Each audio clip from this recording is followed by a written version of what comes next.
a gente está trabalhando sobre a plenitude do Espírito Santo. Aí nós chegamos na semana passada a uma questão que é a seguinte: o batismo e o dom do Espírito Santo são a mesma coisa ou são coisas distintas, diferentes? A questão que a gente começou a conversar foi: há condições de uma pessoa ter o dom do Espírito, mas não ser batizado pelo Espírito? Foi esse o nosso ponto aqui. Tá? Por quê? Porque há vários irmãos na fé nossos que acreditam que sim, que há duas categorias de cristãos. Existe uma categoria mais elevada, o cristão tipo A, que é aquele cristão que, segundo a concepção, ele foi, e eu falo isso com muito respeito, irmãos, não há no meu coração nenhum tipo de desdém, muito pelo contrário, são irmãos nossos e todos nós estaremos no mesmo céu, né? E irmãos com quem também temos princípios interessantes para juntos crescermos com esses irmãos. Mas aí, o que acontece? Começa a haver uma divisão. Há um status de dois grupos na igreja, segundo essa concepção. Existem os batizados com o Espírito, cristão tipo A. Existe o cristão que é cristão, vai para o céu, mas não é um cristão A. Isso quem está dizendo sou eu. É aquele cristão B. Por quê? Porque não é batizado com o Espírito. E qual é o elemento que, segundo essa concepção, diferencia esses dois cristãos? Existe um elemento, segundo essa visão. E o elemento é: um fala em línguas, esse é o cristão A. E o outro não fala em línguas, esse é o cristão B. Eu fiz até uma ilustração, né? Foi só um exemplo, não foi, com o seu Arlindo e dona Terezinha na semana passada, né? Então, irmãos, a gente está tentando pensar, eu sei que esse é um assunto complexo, mas a gente está tentando mostrar para os irmãos o seguinte: por que a gente está falando sobre isso?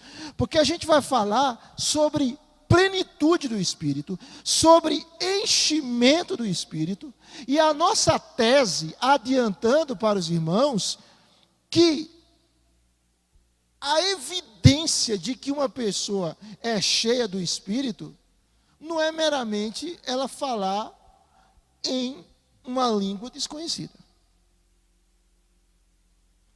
Eu queria que você observasse, vamos aí para Atos capítulo 2, por favor. A gente estava trabalhando nesse texto semana passada. Eu vou falando, os irmãos tendo dúvida, perguntem, tá? Atos 2. Atos capítulo 2.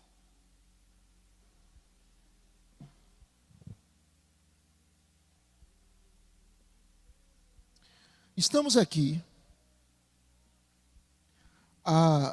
no dia de Pentecostes, uma palavra que significa 50º. Pentecostes era uma das festas dos judeus, conhecida como a festa das semanas ou da colheita.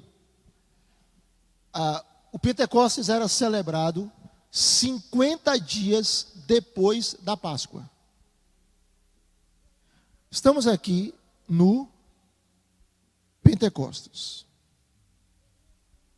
Jesus ascendeu aos céus e disse para os discípulos permanecerem em Jerusalém, até que do alto seriam revestidos de poder. O texto vai nos mostrar que o Espírito Santo, no dia de Pentecostes, ele desce sobre aqueles 120 irmãos, e eles ficam cheios do Espírito Santo, e passam a falar, diz o verso 4, em outras línguas, segundo o Espírito lhes concedia que falassem. Esse momento aqui, ele marca uma nova era dos tratos de Deus para com a humanidade. Esse momento aqui, ele sinaliza que a partir desse instante, o Espírito Santo estaria habitando em todos os cristãos, em todos os crentes. Se você notar, diz o texto, que aqueles irmãos, eles falavam em outras línguas, segundo a ação do Espírito. Não é porque eles sabiam essas outras línguas, era uma ação do Espírito.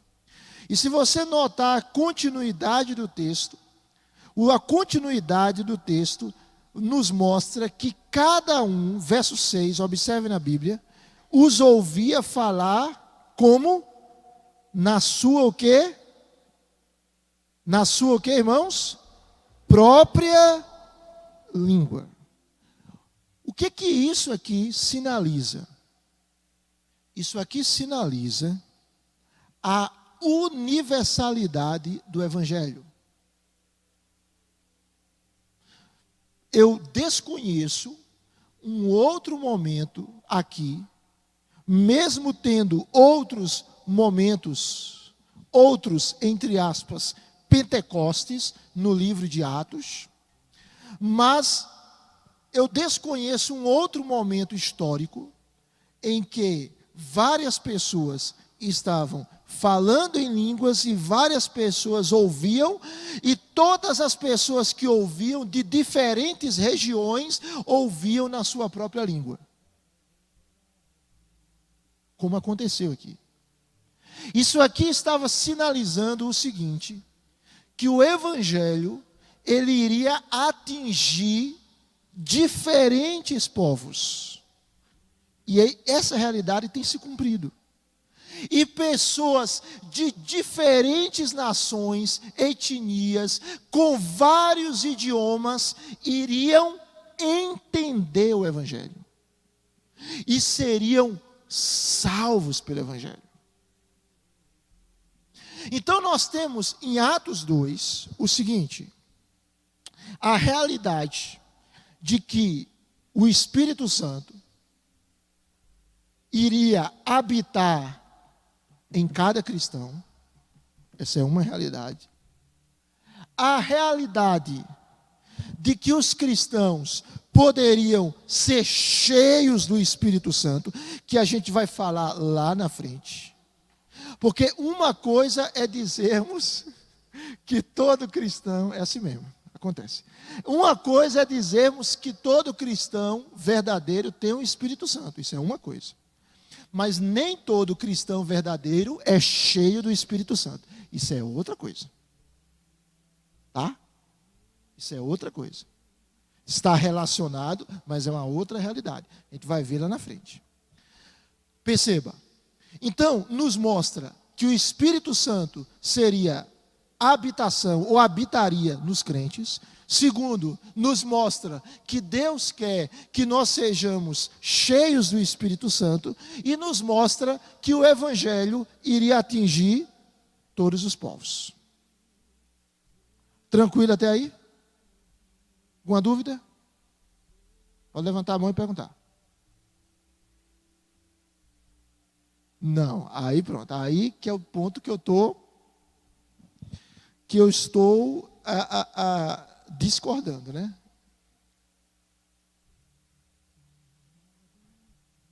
A questão é, você dizer que ser cheio do Espírito Santo, a evidência é falar em línguas, baseado em relatos de Atos. Esse conceito, ele não se sustenta nas epístolas, não se sustenta.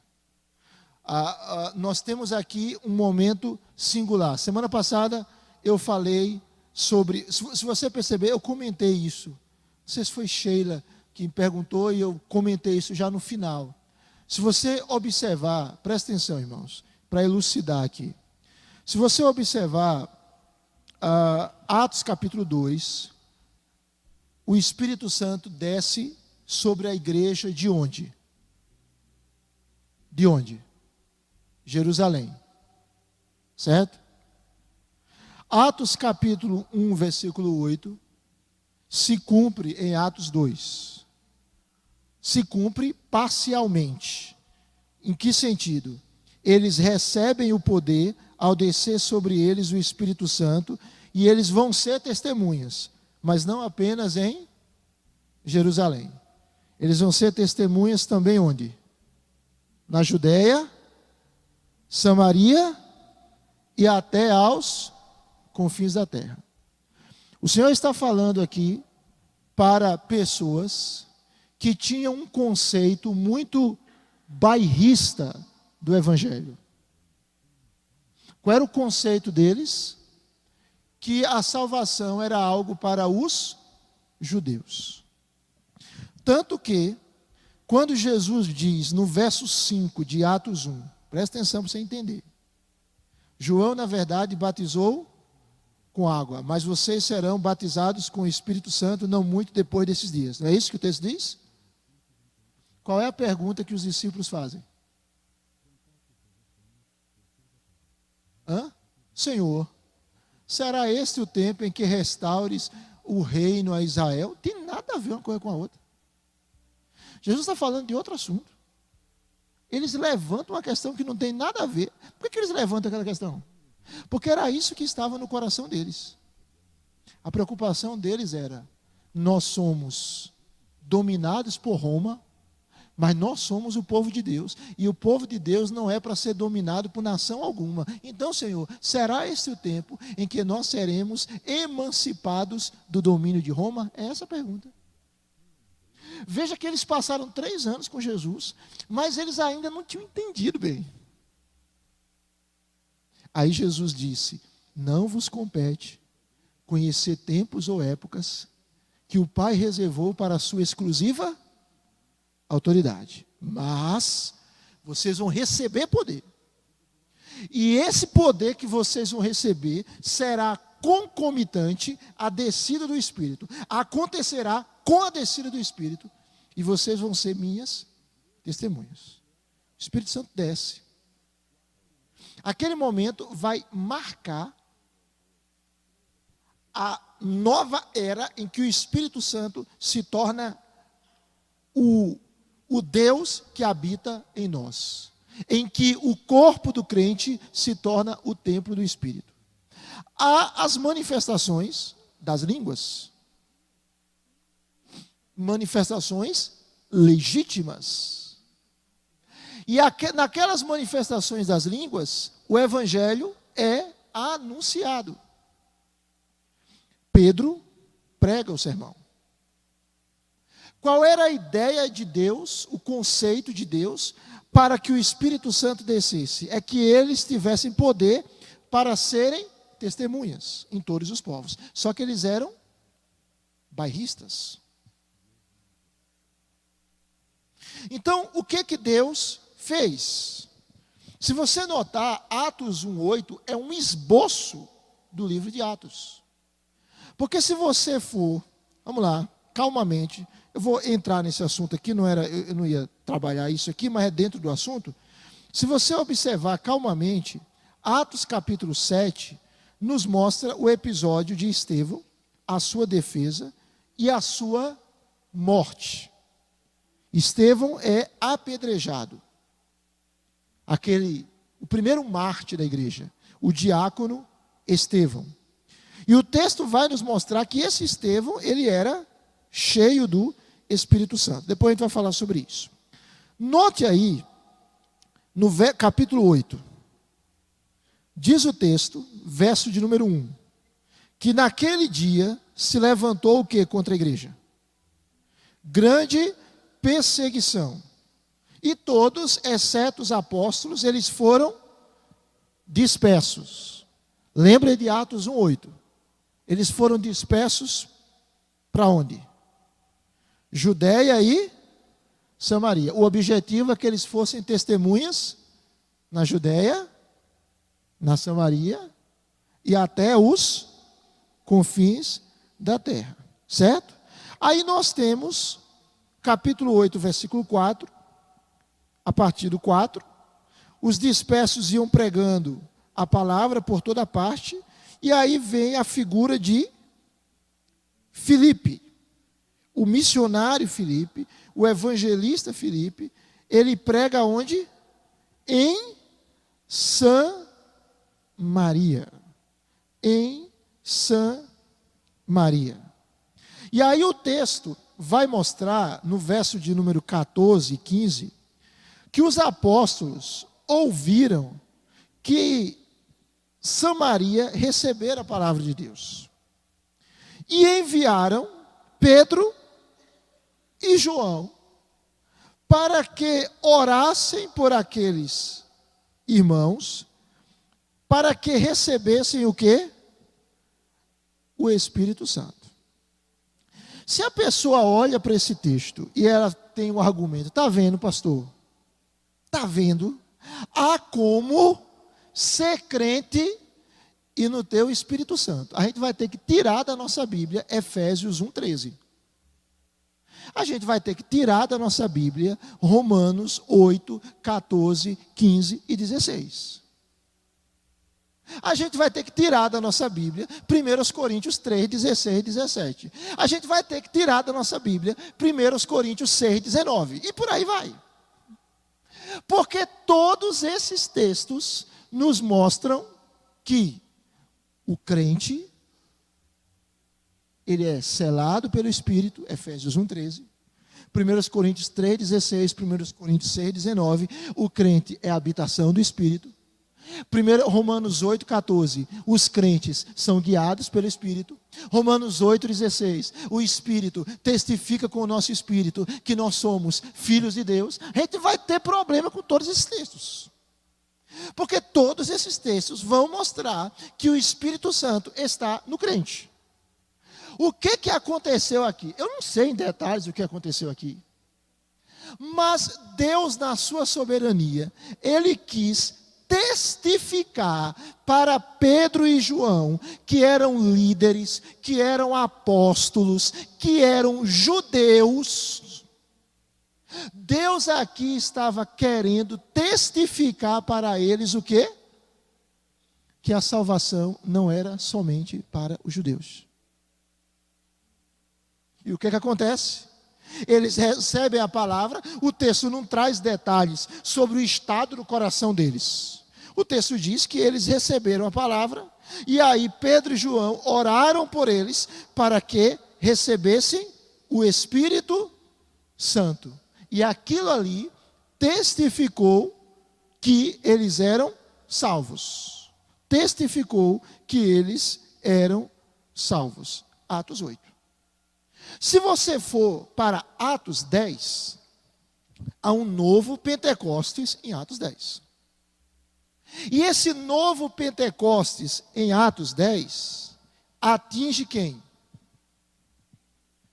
Atinge um gentio chamado Cornélio, que a Bíblia chama de temente a Deus. O que é o temente a Deus aqui? Era um termo técnico usado pelos judeus para se referir aos gentios que tinham abandonado a religião pagã e agora adoravam Yahvé.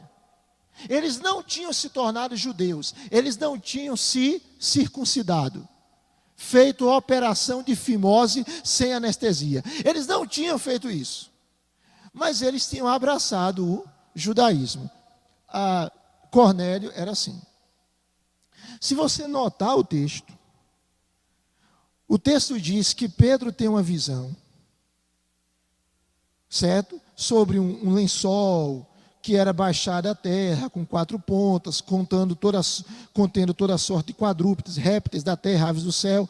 Está aí, Atos capítulo 10, verso de número 11 e 12. E aí Deus vai mostrar para Pedro o quê? Que Pedro não deveria considerar imundo aquilo que Deus purificou. E Cornélio envia para Pedro pessoas para que Pedro pudesse ir até Cornélio. Pedro vai até Cornélio. Pedro prega a Cornélio a sua casa. E no verso de número 44 diz que o Espírito Santo caiu sobre todos eles que ouviam a palavra. E se você notar, diz o texto que os fiéis que eram da circuncisão, verso 45, estão acompanhando aí comigo? Que eram da circuncisão, ou seja, os crentes judeus, eles se admiraram. Eles se admiraram por quê? Porque aos gentios foi derramado o dom do Espírito Santo. E como é que eles testificavam isso? Porque eles os ouviam falando em línguas e engrandecendo a Deus. Então, qual era a grande questão aqui? Aquele momento estava testificando que o evangelho, que a salvação chegou também para os gentios. Como é que eles iam saber disso? Eles podiam dizer, vocês são falsos crentes. Como é que eles iam saber disso? Deus fez questão de enchê-los com o Espírito Santo e de manifestar esse enchimento do Espírito Santo com o fenômeno das línguas, para que eles olhassem e dissessem, o mesmo dom que eles receberam, nós recebemos. Eles são salvos como nós. Você tem um outro evento. Vou passar a palavra para você, Sheila. Você tem um outro evento. Atos, capítulo 19.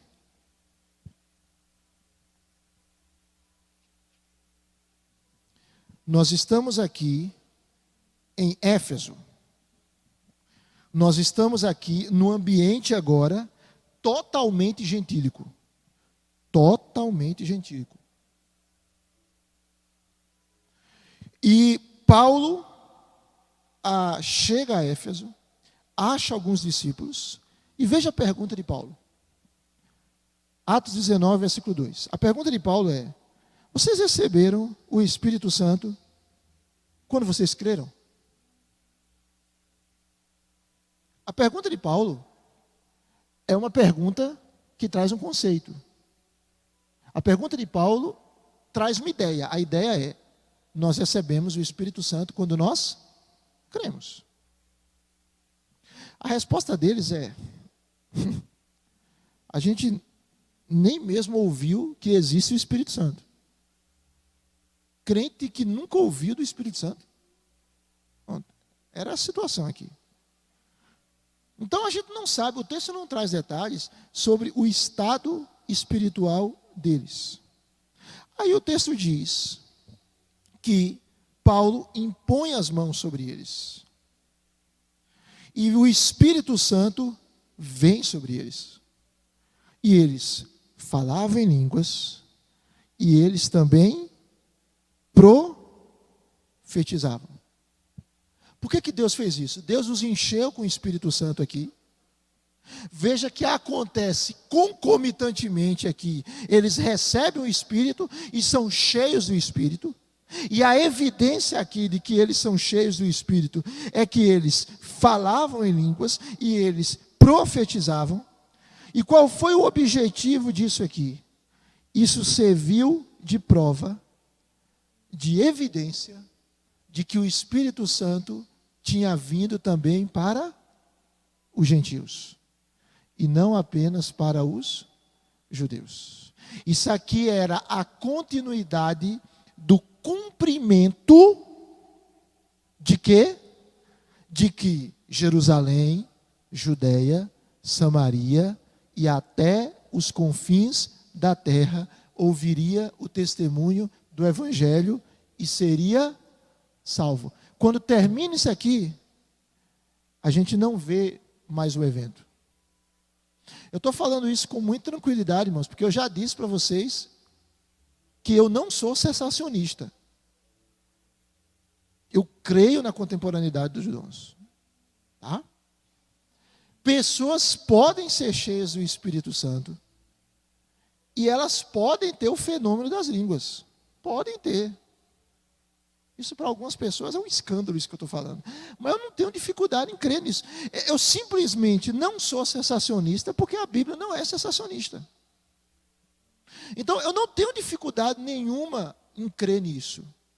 Que Deus pode encher alguém e conceder a ele o dom de línguas. E conceder a ele falar em línguas. Se Deus quiser, ele pode fazer, porque ele é soberano. O que eu estou querendo dizer com isso é, mesmo crendo que Deus pode na sua soberania fazê-lo, o que eu não consigo aceitar é que a evidência universal, única, o requisito sine qua non para que alguém seja autenticado como cheio do Espírito Santo, seja falar em línguas. Os textos de Atos são textos narrativos. São textos que narram histórias verdadeiras. O objetivo de Atos não é normatizar e dizer, aconteceu aqui, aconteceu aqui, aconteceu aqui, aconteceu aqui. Porque senão, irmãos, nós vamos chegar a uma conclusão muito séria de muitos e muitos cristãos no decorrer de séculos que não eram cheios do Espírito, por quê? Porque não falavam em línguas. João Calvino não era cheio do Espírito, por quê? Segundo essa tese, não falava em línguas. Martinho Lutero também não. Charles Spurgeon, o príncipe dos pregadores, naquela época tinha uma igreja com mais de 4.000 membros. Falava em línguas? Não, não falava, então não é cheio do Espírito. John Wesley ganhou milhares de pessoas para Cristo. Falava em línguas? Não, não falava, então não é cheio do Espírito. Jonathan Edwards, um grande teólogo, filósofo, o avivalista da Nova Inglaterra. Falava em línguas? Não, então não era cheio do Espírito.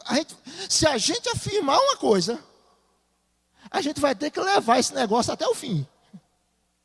E dizer que muitos servos de Deus, no decorrer da história, que marcaram época, não eram cheios do Espírito, por quê? Porque não falavam em línguas. Vamos lá, com calma, muita calma. Bia ia falar alguma coisa, Bia pediu antes. Sheila Pule? Pois não, querida.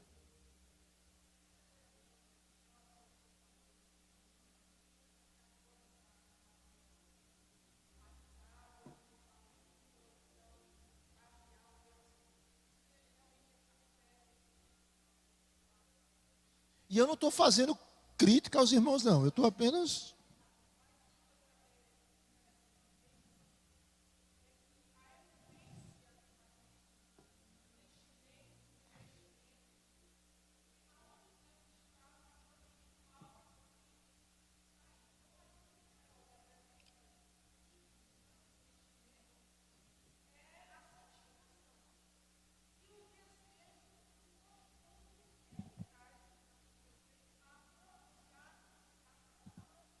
Sim.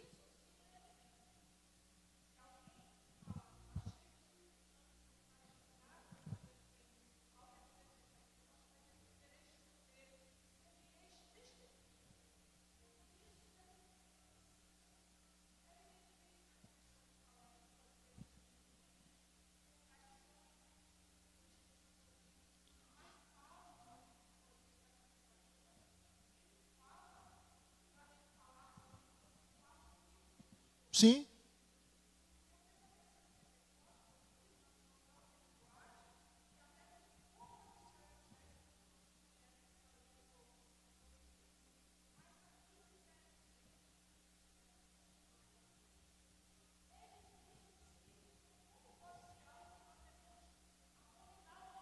não devemos nem abominar nem rejeitar. A gente vai trabalhar isso. Pode. Edifica.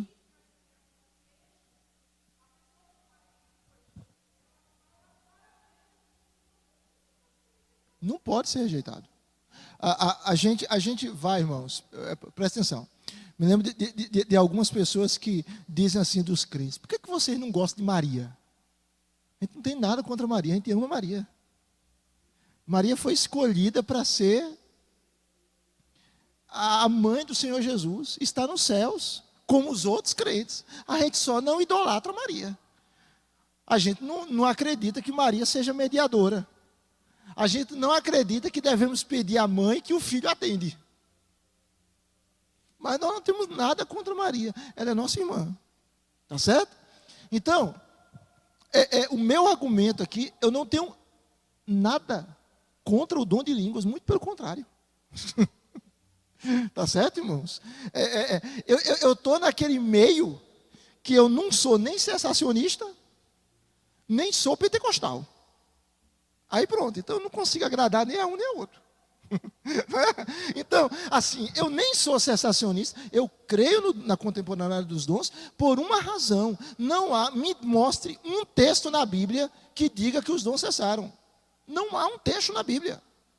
E tanto que a posição oficial da igreja que nós fazemos parte, a Igreja Presbiteriana do Brasil, a despeito de termos irmãos na fé, pastores, servos de Deus que são sensacionistas, essa não é a posição da igreja.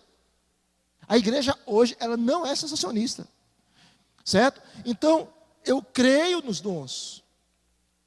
E a gente vai trabalhar sobre os dons, e vai trabalhar esse texto de 1 Coríntios 14, 1 Coríntios 12, vai falar sobre o que a Bíblia fala sobre o dom de línguas. Bênção. Pessoas podem ser cheias do Espírito e falar em línguas? Claro que pode, se Deus quiser. Deus é soberano. O que eu estou querendo dizer aqui eu não quero que você saia daqui dizendo: eu não quero falar em línguas, eu não quero falar em línguas. Não tem línguas, não é isso. Eu quero que a gente saia daqui com o conceito de que ser cheio do Espírito Santo necessariamente não é falar em línguas. A minha tese é só essa. Tá certo, irmãos? A minha tese é só essa. Não é para você criar uma repulsa, criar uma distância, Não. Eu e você devemos buscar ser cheios do Espírito. A gente vai trabalhar isso. Mas o que eu quero mostrar é a evidência da plenitude do Espírito Santo não é necessariamente falar em línguas. Estamos na paz? Tranquilo? Pois não, Serginho.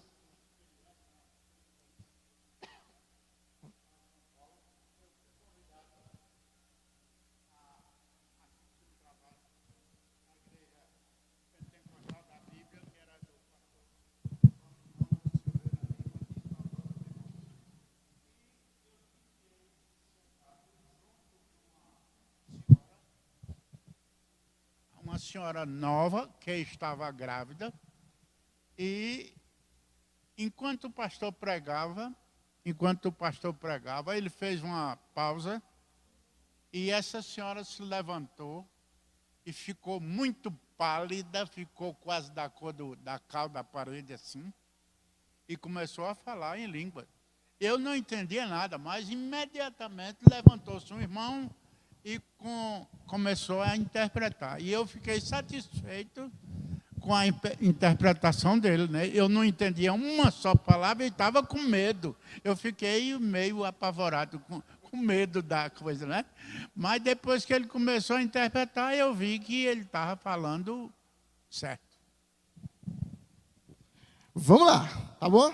Todo mundo ouviu aí, né? O testemunho do seu Arlindo. Então, veja. Vamos voltar aqui para Atos 2. Então, nós temos aqui, irmãos, o Pentecostes. Pedro prega um sermão poderoso, simples, mas poderoso. Simples, mas ungido pelo Espírito.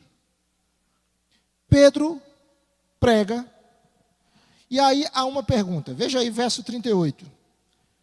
Eles perguntam no verso 37, que faremos, irmãos? E aí Pedro responde, arrependei-vos e cada um de vós seja batizado em nome de Jesus Cristo para a remissão dos vossos pecados e vocês vão receber o quê? O dom do Espírito Santo. Veja que Pedro chama a experiência que eles tinham tido de quê? De dom do Espírito.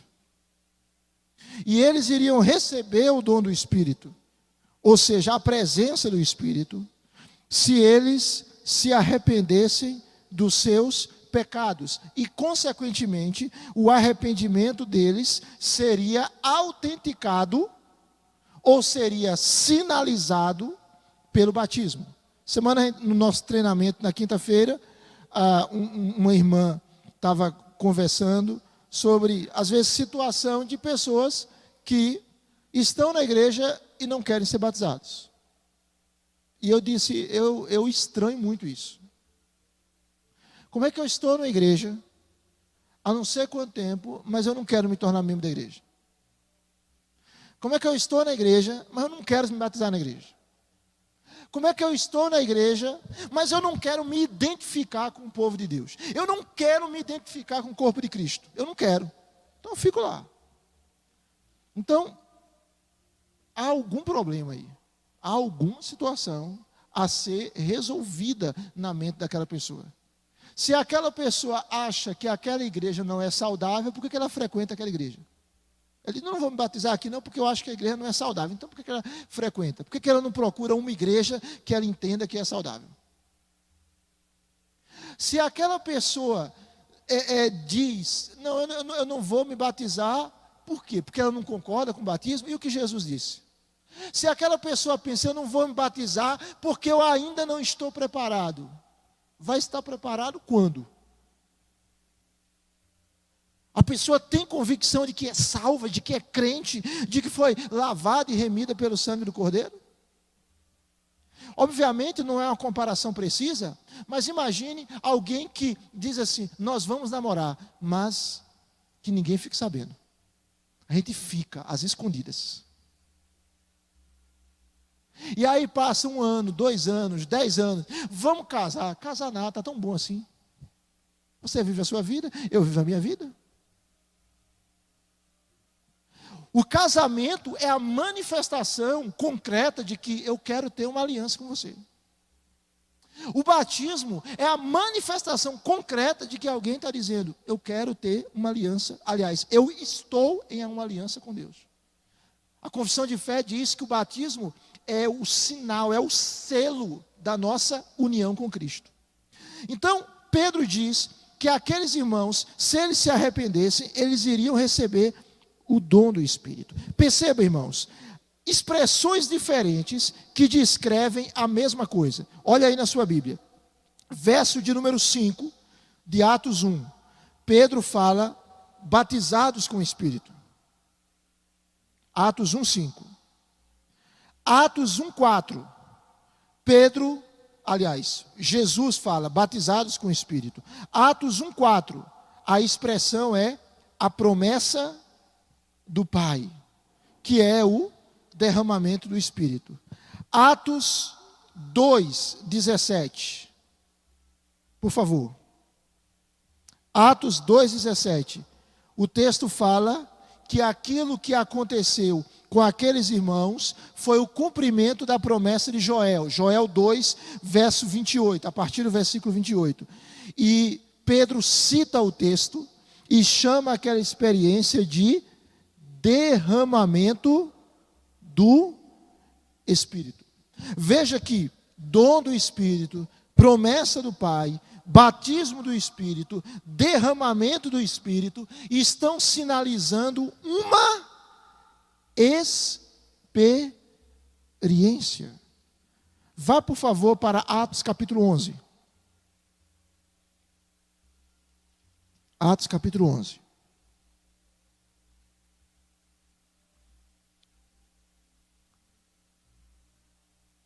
Verso de número 16 e 17. Pedro aqui está argumentando que os gentios, de fato, eram salvos. Tinham sido alcançados, mais especificamente, Cornélio e a sua casa. E aí o texto diz, Pedro está relatando que quando ele começou a falar, o Espírito Santo caiu sobre eles, como sobre os discípulos no princípio. Verso 16. Então me lembrei da palavra do Senhor quando disse: João, na verdade, batizou com água, mas vós sereis batizados com o Espírito Santo. Aí é o que Pedro fala no verso 17.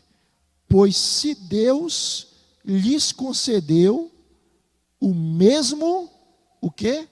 Dom que a nós nos outorgou quando cremos no Senhor Jesus. Então, a minha tese é que o batismo do Espírito e o dom do Espírito são experiências únicas. O enchimento do Espírito é uma outra experiência. Claro que Deus, na sua soberania, pode simultaneamente regenerar uma pessoa e enchê-la com o Espírito. É claro que Deus pode fazer isso.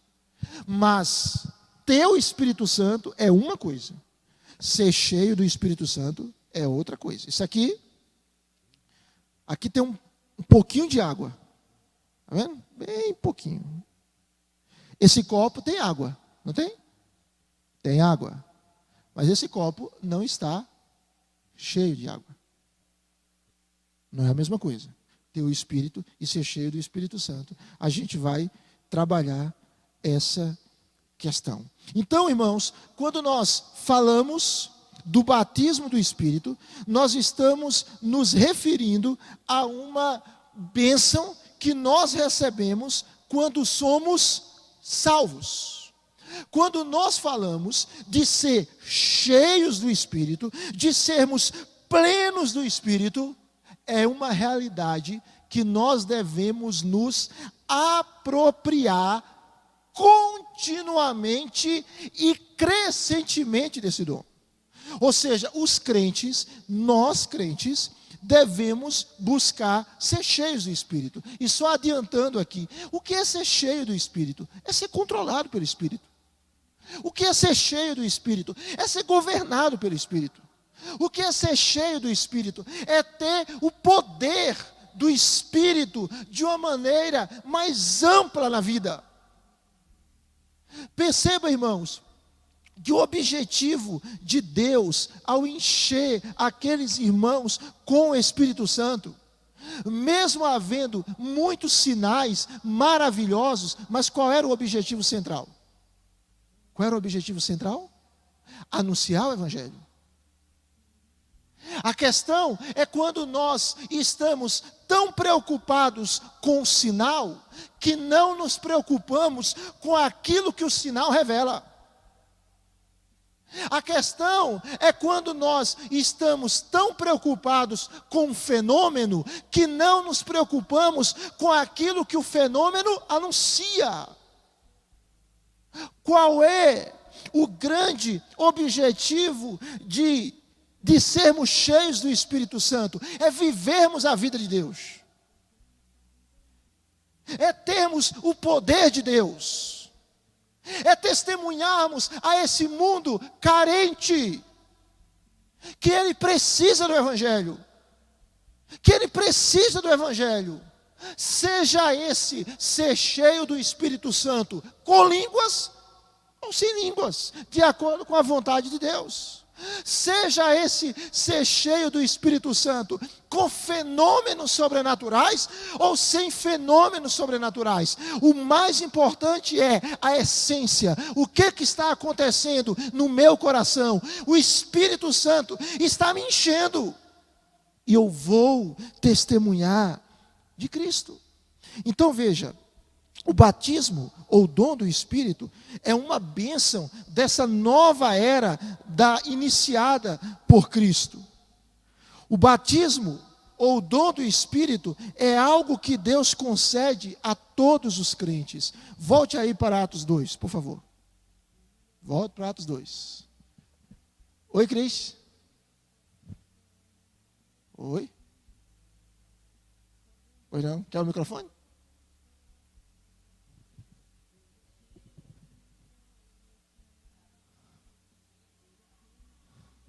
Sei.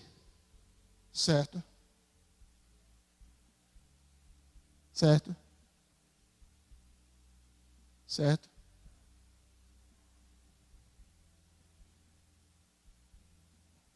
Tá. Tudo bem.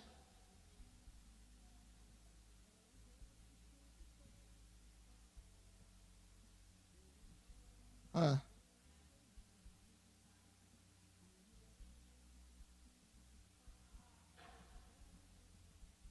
Tá.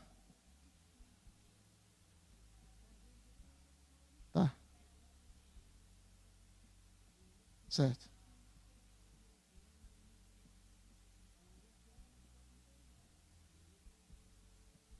Aí,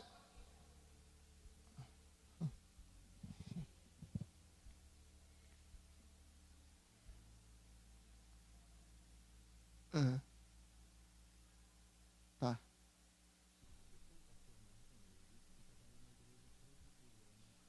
Tá.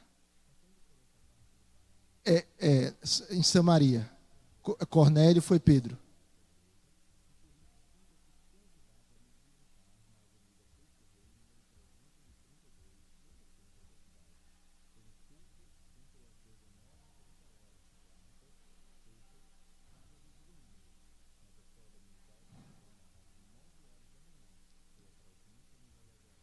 Eu não sei nem onde. Veja, na verdade, você fez quantas. Porque a Cris colocou alguns aspectos. Aí eu não sei se você está fazendo algumas perguntas, né? Deixa eu tentar aqui. Veja bem. Atos 2, o que você entende? Ela falou algumas coisas, então eu vou tentar ir respondendo, né? Atos 2, o que é que nós tivemos em Atos 2 no que diz respeito ao fenômeno das línguas? Nós tivemos o que o texto dá a entender que foram idiomas. Tá? Foram idiomas. Aí Cristo colocou a questão das línguas angelicais. A gente trabalha isso quando a gente estudar a questão dos dons. Essa questão da língua angelical, ela é baseada em um texto em 1 Coríntios 13, quando Paulo diz, ainda que eu falasse as línguas dos homens e dos anjos. E dos anjos. Essas são as questões, você pega uma bola, está numa piscina, e você empurra a bola na piscina. Ela sempre volta. Né? Essas são aquelas questões que quando eu falo sobre esse assunto, ele sempre vem. Por mais que se empurre a bola dentro da piscina, ela sempre sobe. Então, a questão da língua angelical, a Bíblia não disserta sobre isso. Se a língua é angelical ou não. Paulo menciona ali. Eu não tenho a mínima dificuldade, porque assim, qual é o milagre maior? É João falar em um idioma árabe, sendo ele brasileiro, ou ele falar em vamos imaginar, um idioma angelical. Qual é o milagre maior? Qual é o milagre maior? Alguém falar em mandarim, não conhecendo nenhuma letra do mandarim, ou alguém falar uma língua angelical? Ambos são milagres, tá? Então, ambos são milagres. Então, a Bíblia, ela não traz, eu não tenho nenhuma dificuldade, não é uma língua angelical, se for, ok. Mas a Bíblia ela não traz detalhes sobre isso. Ela não traz detalhes, porque você tem um texto que Paulo diz, ainda que eu falasse a língua dos homens e dos anjos. A gente vai entrar aqui. Então, assim, existem duas teses. A primeira tese é que diz, tem a língua dos anjos. A segunda tese é, Paulo está fazendo uso de um hipérbole. A gente não sabe. Tá certo? Então a gente não sabe se é a dos anjos, se não é a dos anjos. Pode ser, pode não ser, pode. Mas ambos, se o indivíduo falar numa língua que ele não conhece, é um milagre. Né? Não é um milagre? É um milagre. Foi isso que aconteceu. No que diz respeito à questão de Pedro e João imporem as mãos, eles eram apóstolos, né? Eles eram apóstolos, então eles tinham uma autoridade apostólica, e ali eles eram líderes da igreja que estavam reconhecendo que aqueles irmãos de outros povos faziam parte da igreja. Por isso que eles foram ali. Oi.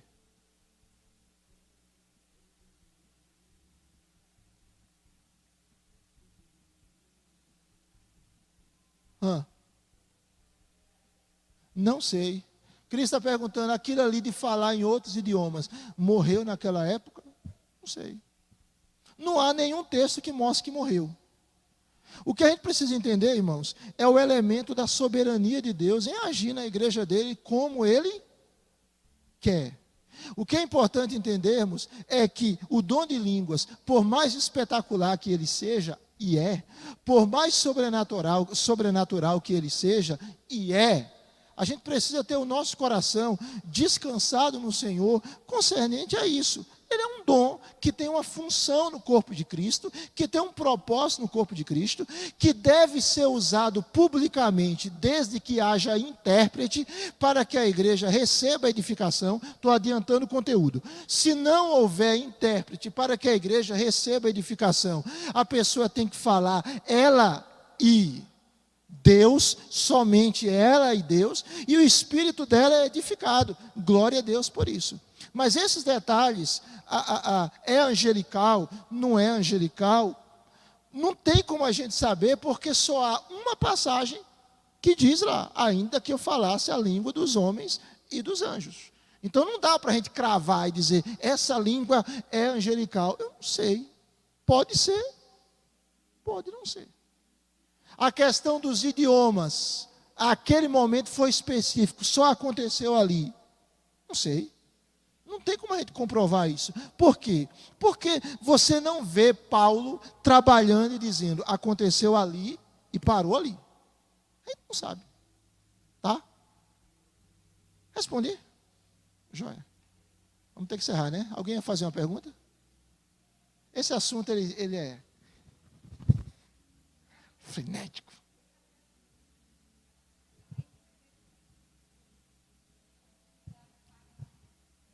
Não. Além de 1 Coríntios 13, que a minha mente frágil e pecadora se recorde, não há nenhum texto mais que fale sobre anjos.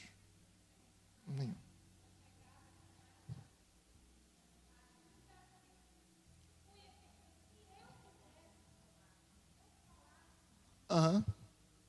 Ok. Então, assim, há uma discussão teológica grande sobre isso. Alguém quer fazer uma outra pergunta que a gente vai fechar? Para a semana a gente continua e a gente avança, né? Hoje sem data show, pois não. Aí a gente vai trabalhar, irmãos, desculpa, Sheila. Veja bem, a gente vai trabalhar a questão de plenitude. Eu quero que vocês saiam daqui dizendo, nós queremos ser cheios do Espírito. E não saiam daqui dizendo. Oi.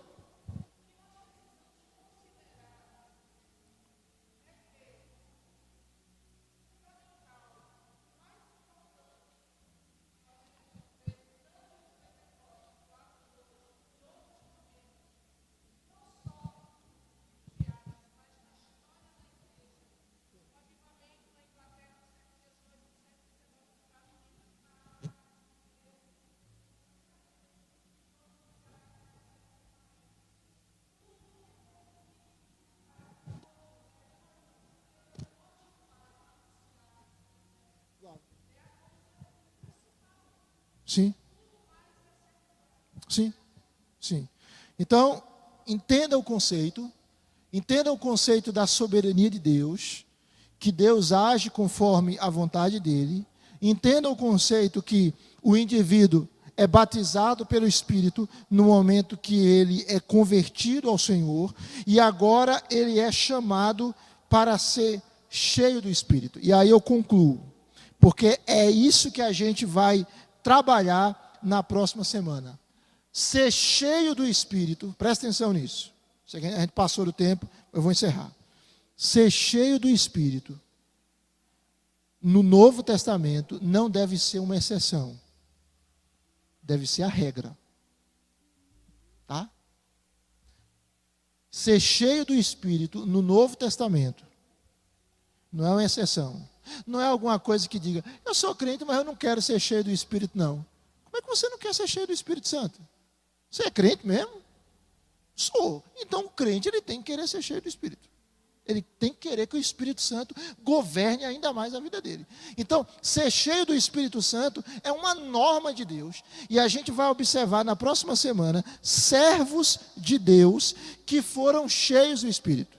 E aí a gente vai observar o que é ser cheio do Espírito, como ser cheio do Espírito e quais os resultados de ser cheio do Espírito. Mas só na próxima semana. Vamos ficar de pé, vamos orar?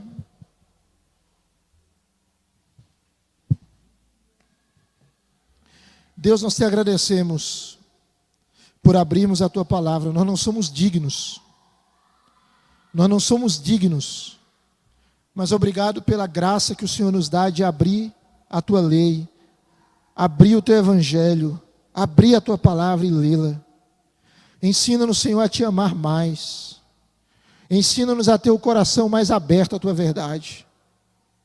Ensina-nos, ó Deus, adiante desse estudo, não termos nenhuma pretensão de alguma forma nos arrogarmos com irmãos nossos que pensam diferente. Não, Senhor, tira de nós qualquer intento de arrogância, qualquer intento de vaidade, qualquer intento de querer provar por A mais B que nós estamos certos.